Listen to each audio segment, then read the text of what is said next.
네, 신과 함께란 영화가 명부에서 벌어지고 있는 그런 일들을 소재로 하고 만든 영화 아닙니까? 종교나 전설 등을 참고로 만든 걸로 알고 있는데요. 권선징악에 대한 메시지를 전하기 위해서 명부를 너무 잔혹하게 묘사한 게 아닌가 하는 생각이 들더라고요. 소사님은 이 부분에 대해서 어떻게 생각하시나요? 네네. 네, 그렇습니다. 아무래도 영화라고 하는 것은 뭔가 강력한 그런 그 메시지를 줘서 관객들을 이제 사로잡아야 하는 이런 것들이 있으니까 그런 것들을 조금 지나치게 표현하는 면은 있을 수도 있겠습니다. 그렇지만 이제 이 명부의 역할을 살펴보면 그 영화에서 다루는 이런 내용들과 대동소이하다고 이렇게 볼 수가 있겠습니다. 먼저 그 명부 이생에서의 생을 마감하고 명부로 갈 때 죽음의 질서로 인도하는 이 명부사자가 있습니다. 이 명부사자는 반드시 세 분이 오신다고 하거든요. 일반적으로 세 분이 오시고, 그래서 이제 우리가 초상이 나면 이 명부사자를 대접하는 그런 사자밥을 세 그릇을 이렇게 떠놓는 이런 그 민간 풍속이 있습니다. 그렇지만 반드시 세 분이 오시는 건 아니에요. 그래서 어떤 경우에는 이제 7분이 옵니다. 7분이 오는 경우는 이 어떤 이 지상에서 살 때 이 한 나라의 통치자를 했던 이런 왕과 같은 이런 지존한 인물이 이제 이 저승으로 갈 때는 7명의 명부사자가 와서 가마에 이렇게 태워가지고 가마에 태워서 모셔간다고 합니다. 그래서 이러한 사실은 우리 신교 문화의 우주관인 그 삼신 그리고 칠성 신앙과 깊은 연관이 있다 이렇게 볼 수 있겠고요. 중간에 상제님 말씀을 한번 다시 살펴보면 이 명부가 어떤 곳이냐라는 것이 이제 명확하게 드러나게 되는데, 명부공사의 심리를 따라서 세상의 모든 일이 결정되나니 명부의 혼란으로 말미암아 세계도 또한 혼란하게 되느니라. 그러므로 이제 명부를 정리하여 세상을 바로잡느니라. 이런 말씀이 있습니다. 이 말씀은 우선 명부에서 하는 주된 일은 심리를 하는 것이다라는 것을 저희들 알 수 있겠죠. 인간이 죽어서 이제 처음 명부에 가면 이 명부에서 아까 좀 전에 말씀드렸듯이 이생의 인간으로 살았을 때의 그런 어떤 선업을 최종적으로 심리해서 새로운 생의 출발점을 이렇게 제시하는 그런 곳이기도 합니다. 근데 좀 전에 상제님 말씀을 보면 이 인간의 수명을 또 주관하는 곳이 명부다 이렇게 볼 수가 있겠습니다. 인간의 수명.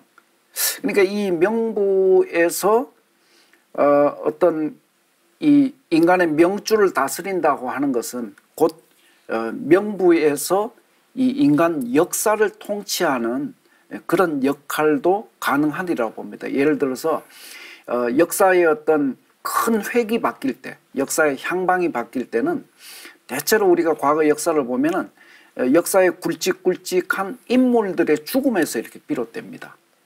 그래서 삶과 죽음을 결정하는 명부에서 어떤 결정을 하느냐에 따라서 인간 역사의 그런 향방도 바뀐다고 볼 수 있는 거죠. 그래서 정리하면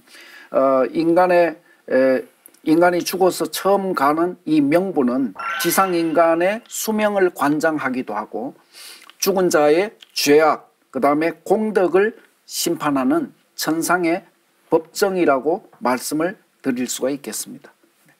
아까도 말씀하셨던 게 명부공사의 심리로 역사가 결정된다고 할 때는 저는 들으면서 축구 경기가 좀 생각이 났는데, 감독이 저 선수 빼고 놓고에 따라서 승패가 갈리는 건데요.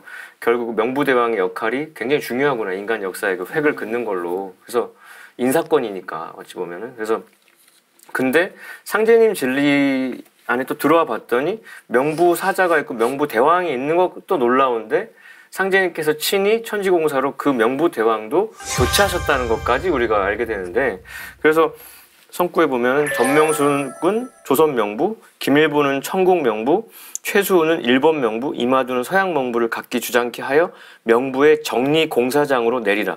그러니까 천상 명부도 혼란해서 세상이 혼란하니까 여기부터 정리를 해서 인간 역사를 바로잡겠다는 거고, 그 동학혁명에서 헌신했던 그 백성들의 세금을 감해주는 그 큰 공덕을 쌓은 전명숙 전봉중 장군은 조선 우리 한국인들의 명부 대왕님으로 계시고, 우리 그 청국은 중국은 그 정역을 완성한 김일부 대성사가, 그 다음에 동학을 창건한 최수은 대신사는 일본 명부를 삼고, 지금 이제 서양의 기독교 종장이시기도 한 그 모든 서양 문명을 어찌 보면 최종 결론을 내린 상제님 이 지상에 내려오게끔 도와준 이마두 대성사 마테오리 신부님은 서양의 모든 명부니까, 근데 그분들이 그 역할을 하게 되는 거는 이 지상에서 그 세운 그 공덕, 그 선이 되려면 그 공덕을 쌓아야 되는데, 그 각각의 공덕에 맞게 또 이렇게 명부대 임명하신 걸 보면, 아, 우리가 지금 하루하루 살면서 쌓는 공덕이 또 어떤 결과를 줄지도 좀 반추를 하게 되는 사건입니다. 네.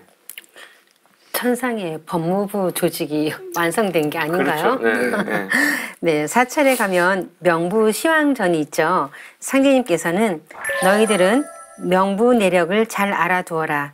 속담에 부녀자들이 살고 죽기는 시황전에 달렸다고 하니 명부를 잘 받들도록 하여라 라는 도전 말씀이 있는데요. 상제님께서 명부대왕을 교체하신 것에 대해선 천지공사에서 자세히 알아보도록 하겠습니다. 그러면 이제 주제를 좀 바꿔서 질문을 드려보고자 하는데요. 기성 종교에서 사람이 죽고 나면 선업과 지업에 따라 천당이나 지옥으로 간다고 하잖아요. 실제 천당과 지옥이 있는 것인지 좀 말씀을 해주시겠어요? 네. 결론은 아까 명부에서 이생에서의 삶을 평가해서 다양한 그런 영적 급수가 정해진다고 말씀을 드렸지 않습니까? 네네.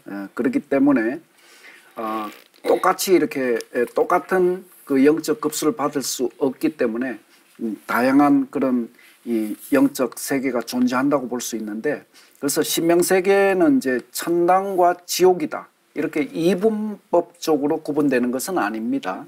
크게 좀 전에 말씀하신 천당과 지옥이라고 하는 것은 이타적이며 이런 의식 경계가 우주적인 그런 경계로 열린 신명들이 모여서 사는 그런 곳은 극락이라고 그럴 수가 있는 거고, 영적 어떤 그 급수가 높다는 거죠.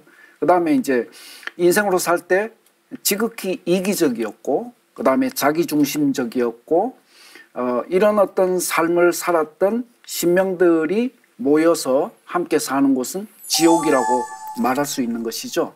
그래서 천당과 극락과 지옥이라고 하는 것은 분명히 어떤 신명계에서 영적 급수에 따라서 엄격히 구분되는 서로 다른 세계인 것은 분명한 것입니다. 네, 신도 세계를 천당과 지옥으로 구분한 것은 이 세상에서 좀 더 사람들에게 선하게 살도록 하기 위한 하나의 방편으로 가르친 거라고 볼 수 있을 것 같은데요.